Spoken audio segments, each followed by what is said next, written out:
তো বন্ধুরা, ম্যান্ডির সেই বিবি পায়রা পায়রা বিবি পায়রা পায়রার পর থেকে আমি আর ভিডিও করিনি। মাঝখানে দুটো দিন মনে হয় একটা দিন ভিডিও করেছিলাম, একটা দিন গ্যাপ গেছে। হ্যাঁ, একটা দিন গ্যাপ গেছে।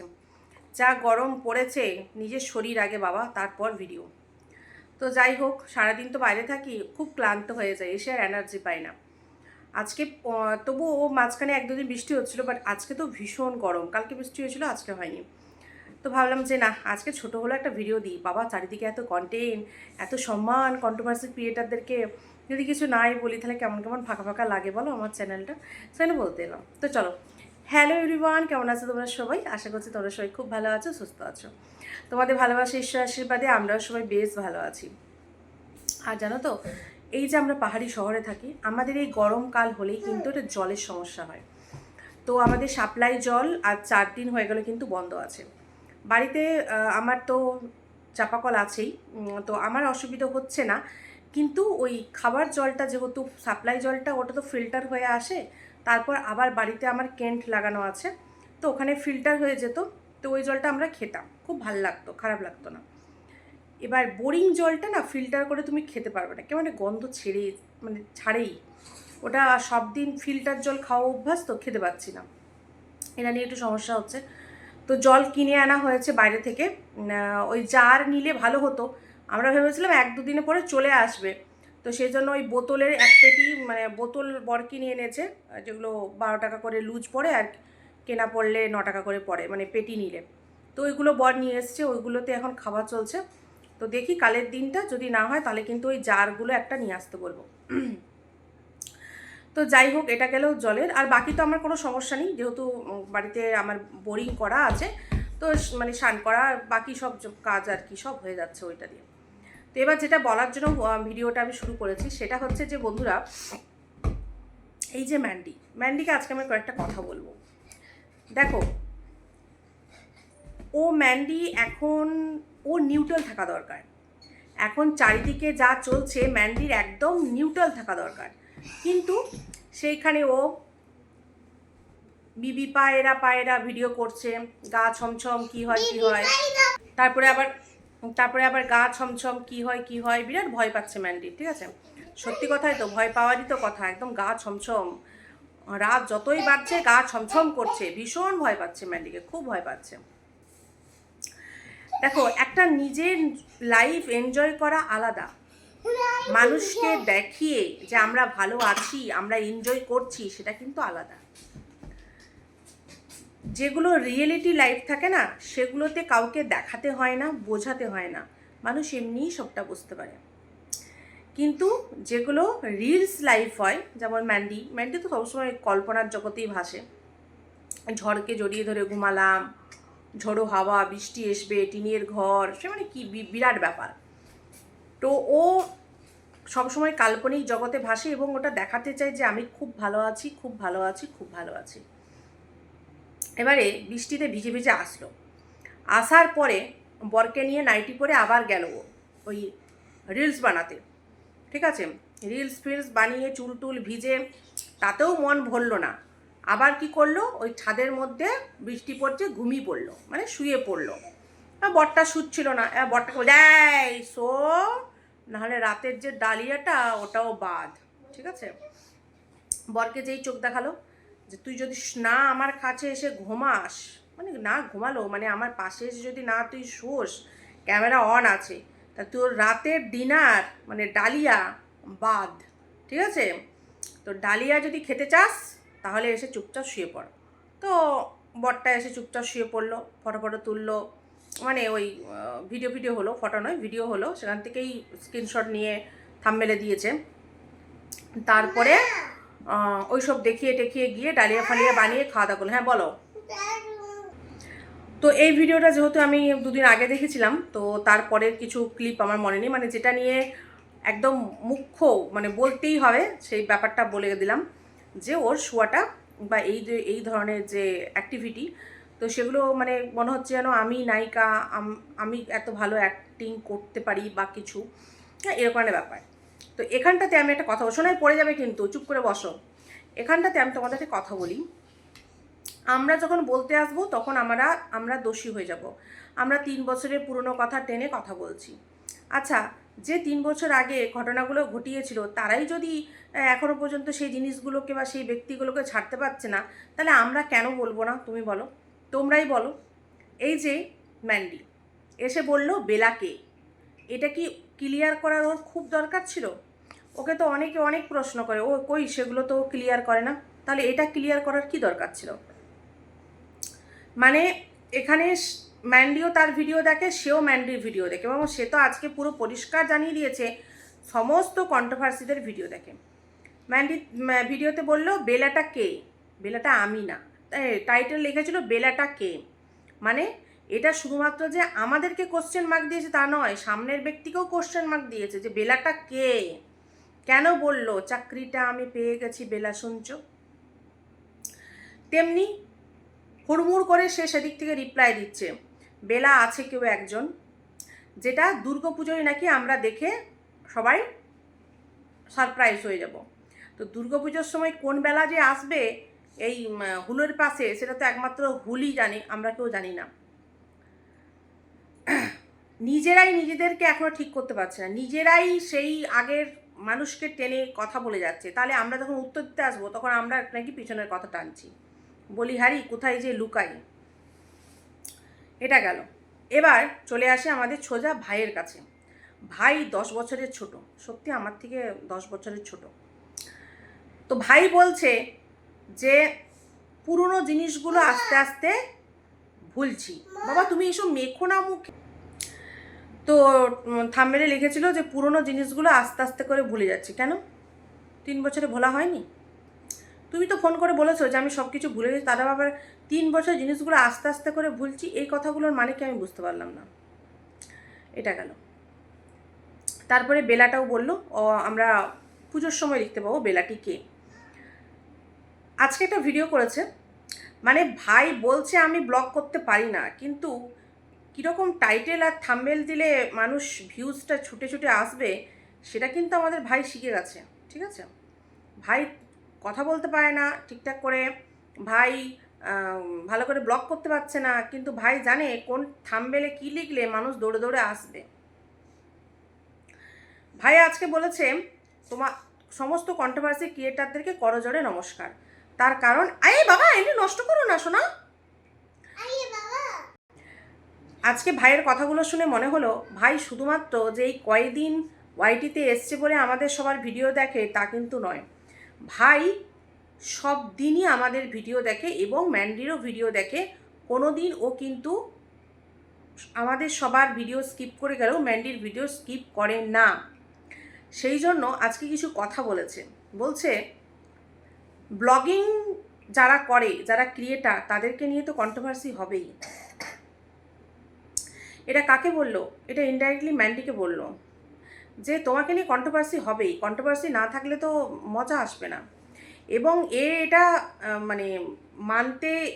মানে মেনে নিয়েছে যে এটা আমার সত্যি খুব ভাল লেগেছে যে ও সৎ সাহসের সাথে এটা বলেছে যে আমি আজকাল প্রচুর মানুষ ব্লগ করে, কেউ এত তাড়াতাড়ি তারাক্কি পায় না, কিন্তু আমি পেয়েছি সেটা শুধুমাত্র কন্ট্রোভার্সিদের জন্য। অবশ্যই, কেন কি ওকে কে চিনতো? বাবা এটা নষ্ট, ই মা তুমি তো যেটা তোমাদেরকে বলছিলাম যে ও যে সৎ সাহসের সাথে, তো যেটা বলছিলাম অ্যাকচুয়ালি শোনায় থাকলে না আমার ভিডিও করতে খুব প্রবলেম হয়, তো কয়েকটা কথা খালি বলবো, বেশি গেজাবো না।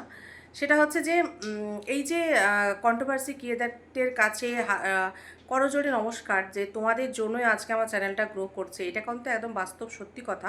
এটা যে ও এগ্রি করেছে এটা দেখে আমার খুবই ভালো লেগেছে। তার কারণ এই যে আমি আমার কথা বলছি, আমি এতদিন ধরে কন্ট্রোভার্সি করি, বা আরও অনেক কন্ট্রোভার্সি দিদিরা রয়েছে যারা কন্ট্রোভার্সি করে, তাদের ভিউজ কিন্তু এতটা যায় না যতটা কিনা আমাদের হুলের ভিউজ যাচ্ছে। এই গত 2-3 দিন ধরে এত পরিমাণ ভিউজ যাচ্ছে, এবং ও ভালো করে জানে যে কোন টপিকটা, মানে ও পুরো বুঝে গেছে এতদিন 3 বছর ধরে বা তার আগেও যতদিন ম্যান্ডির সাথে ছিল, তো ও জানে যে কি লিখলে মানুষ ছুটে ছুটে দৌড়ে দৌড়ে দেখতে আসবে। এবার দেখো পজিটিভ দিক দিয়ে হোক বা নেগেটিভ দিক দিয়ে হোক, ওর কিন্তু একটা ফেস ভ্যালু তৈরি হয়ে গেছে। পজিটিভ দিক তো একদমই না, নেগেটিভ। ঠিক আছে, তো এবার আমি ভাবছি যে আমার তো কিছুই লাভ হচ্ছে না, তাহলে আমাকে কারোর সঙ্গে ওয়াইটিতে ঝগড়া করতে হবে, নাহলে কারোর সঙ্গে কিছু করতে হবে। তার কারণ এই যে দেখো ম্যান্ডির লাভ হচ্ছে, ম্যান্ডি ঠাকুরনগরের দিদির সাথে ঝগড়া করেছে, ভিউজ হচ্ছে। ম্যান্ডি আবার কাউকে কেস দিয়েছে, তারও ভিউজ হচ্ছে, ম্যান্ডিরও ভিউজ হচ্ছে। আচ্ছা, ম্যান্ডি মারুকে ভায়া মারফত দালাল দিয়ে অপমান করালো, দালালেরও ভিউজ হলো, মারুরও ভিউজ হলো। তারপরে আবার এসছে এখন নতুন হুল, সমস্ত ভিউজ ওই টেনে নিচ্ছে। মানে মানুষ ছুটে ছুটে যাচ্ছে, একবার দেখছে হুলকে, একবার দেখছে আমাদের ঠাকুরনগরের দিদিকে, আর একবার দেখছে হচ্ছে ম্যান্ডিকে। ঠিক আছে, এই তিনজনকে দেখার পর আর কারো ফোনে নেট বেঁচে থাকছে না আমাকে দেখার জন্য। সেই কারণে আমার ভিউজটা এত তলানিতে চলে গেছে। মানে যেখানে আমাকে তো 400-500 মানুষ দেখতো, সেখানে এখন 200 মানুষ দেখে। মানে এটা খুবই দুঃখের বিষয় আমার কাছে। তো যাই হোক বন্ধুরা, আমরা আমরা এরকমই থাকবো। মানে কি বলবো আর, আমরা মানে সেই হতভাগা, আমি বিশেষ করে আমি সেই হতভাগা মানুষ। আমি কোনোদিন ওয়াইটিতে কিছু করতেও পারবো না, মানে এইসব নোংরা আর কোনোদিন আমার সাথে কারো ঝগড়াও হবে না, দ্বন্দ্বও হবে না। এবার কেস খামারির ব্যাপারটা বলতে পারছি না। এতদিন আমাকেও ম্যান্ডি কেস ফেস দিয়ে দিত, যদি আমার অ্যাড্রেসটা খালি থাকতো, ঠিক আছে, বা আমি যদি ওয়েস্ট বেঙ্গলে থাকতাম, ঠিক আছে। তো যাই হোক, একটু দূরে আছি বলে বেঁচে আছি, তবে কতদিন বেঁচে থাকবো জানি না। তো যাই হোক, যেটা বলতে এসেছি সেটা হচ্ছে, আজকে হুল যেইভাবে সম্মান দিয়ে দিদির বলে সম্বোধন করলো এবং বলল আমাকে যে যাই হুল বলুক তুমি আমার নিজের নামটা নিয়ে মানে কথা বলবে, মানে এইটা দেখার পর আমার মনে না অনেকগুলো প্রশ্ন আছে বন্ধুরা। প্রথম প্রশ্ন, কন্ট্রোভার্সি তো আমরা সবাই করি, কিন্তু তার দিকেই এত ভালোবাসা কেন? আমরা কি দেখতে খারাপ বলো তো? আমরা কি দেখতে খারাপ? হ্যাঁ, মানছি মেকআপ করে বসিনি, যেটা তোমরা দেখতে পাচ্ছ এই মানে র ফুটেজ আমরা দিচ্ছি, ঠিক আছে। আমরা কি দেখতে খারাপ? হ্যাঁ, আমাদের সাথে কথা বললো না, আমাদেরকে কিছু বললো না, শুধুমাত্র ঠাকুরনগরের দিদিকেই বললো প্রথম। দ্বিতীয় কথা, ঠাকুরনগরের দিদিও কিন্তু আজকে খুব চাটলো। হ্যাঁ, এই চাটা সেই চাটা নয় বন্ধুরা, এটা হচ্ছে অন্য চাটা। চাটাটা কেমন বলল যে, ও খুব স্ট্রেট ফরওয়ার্ড ছেলে, ও কিন্তু যখন এগিয়েছিল ও কিন্তু দুনোমনা করে এগোয়নি, 100% এগিয়েছিল। আচ্ছা, মানে এটা দিদি কি বলতে চাইলো? মানে ঠাকুরনগরের দিদি এটা বলতে চাইলো যে ছেলেটি 100% মেয়েটিকে ভালোবেসে তাকে সম্মান দেবে বা তার সাথে সংসার করার জন্য এগিয়েছিল, কিন্তু মেয়েটি দুনোমনা করে এগিয়েছিল। কিছুদিন আগেও তো বলেছে যে 3 বছরে আগে যার সাথে ছিলি তাকেও তুই ভালোবাসতি না, আর যে ঘরে রয়েছে তাকেও তুই ভালোবাসিস না। এটা কিন্তু পরিষ্কার ঠাকুরনগরের দিদি বলেছে ম্যান্ডির উদ্দেশ্যে। এবার জানি না কতটা সত্যি কতটা মিথ্যা, কেন কি আমরা তো কেউ মিশিনি। ঠাকুরনগরের দিদি মিশেছে বা আরও বিভিন্ন ব্যক্তিরা যারা মিশেছে তারাই কিন্তু এটা খোলসা করতে পারবে। তো একটা কথা বলি ঠাকুরনগরের দিদিকে, আচ্ছা তুমি নিজে একবার বলছো আমি কোনো পুরনো কথা ফাঁস করব না, তাহলে এই পয়েন্টটা বলার কি দরকার ছিল? এগুলো তো মানে সেই ম্যান্ডিকে সুরসুরি দিয়া, ম্যান্ডির ইমোশনকে সুরসুরি দিয়া, ম্যান্ডির মানে যাই হোক, একটা সফট কর্নার কোথাও না কোথাও তো থাকবেই। একটা মানুষের সাথে এত বছর মানে বছর খানেকের মতো রিলেশন, সেই জায়গায় একটা সফট কর্নার তো কোথাও না কোথাও ম্যান্ডির থেকেই গেছে। সেই জায়গা থেকে এরকম সুরসুরি দিয়া কথাবার্তা, এটা কিন্তু বলা একদমই ঠিক নয় যে তার দিক থেকে সে পুরো 100% ছিল। তো যদি ভাইয়ের 100% ছিল, তাহলে ভাই সিঁদুরটা মুছলো কেন? ভাই তো স্বীকৃতি দিতে পারত, তাই না? তো যাই হোক, এসব ফালতু কথা বলে এখন কোনো লাভ নেই। মুদ্রা কথা, সে এসেছে ওয়াইটিতে, তাকে নিয়ে ট্রোল হচ্ছে, হবে, এতে ভিউজ আপ হচ্ছে, সেও খুব ভালো করে জানে। আর সেই কারণেই কিন্তু সে এটা বাবা এটা এত বড় হয়ে গেল কেন? সেই কারণেই কিন্তু সে এটা অ্যাকসেপ্ট করে নিয়েছে যে যত আমায় ট্রোল হব ততই মানুষ কিন্তু আমাকে দেখতে আসবে। তো দেখা যাক কত দূরের জল কত দূরে গিয়ে গড়ায়। তবে একটা কথা আমি তোমাদেরকে বলে রাখছি, এখানে কেউ কাউকে হায়ার করেছে বা করেছে, এই যে একটা কথা উঠে আসছে, এটাতে আমি মানে কি বলবো, কোনো মত দিতে পারছি না। তার কারণ ওয়াইটিটা কারো বাপের সম্পত্তি না, যে কেউ যে কোনো সময় আসতে পারে। তো ভাই ঠিক সময়ে ঢুকে পড়েছে, মানে এন্ট্রিটা দারুণ সময়ে করেছে। সরকারও চেঞ্জ, ইউটিউবও চেঞ্জ, মানে এরকম একটা ব্যাপার হয়ে দাঁড়িয়েছে। তবে ও না আসলেই পারত। একজন ওকে কমেন্টও করেছে যে তোমার চাকরি, তোমার জব, তারপরেও তুমি ভিডিও করার সময় পাচ্ছ, এইভাবে একটা কমেন্ট করেছে। এত বেকারদের মানে যাদের কাজ নেই তারাই এইসব করতে পারে। তো তাকে আবার ও কমেন্ট করেছে, তুমি এত সুন্দর কমেন্ট লিখে গেলে, তার মানে ভেবে দেখো তোমার কাছে কতটা সময়। তো আমি একটা কথা বলতে চাই এই ভাইকে, জানি না ভাই আমার ভিডিও দেখে কিনা, এই যে হুল ভাই, হ্যাঁ বলছি, ওকে দাও তো, এটা ঢাকা দাও তো বাবাই, ওটা ঢাকা দাও ওকে, চাদরটা বের করে। তো একটা কথা বলতে চাই, জানি না তুমি আমার ভিডিও দেখো কি না, যদি না দেখো তো খুবই ভালো, আর যদি দেখে থাকো তাহলেও বলছি দেখো, যাই করো সুরসুরি দিয়া কথাবার্তা বলো না, এমন কিছু বলো না যাতে সামনের মানুষকে এফেক্ট করে। কেন কি ও যাই হোক যাই করেছে, এখন ওর বাচ্চা আর স্বামী নিয়ে রয়েছে, ওর মেয়েটা বড় হচ্ছে, ওর বর অসুস্থ।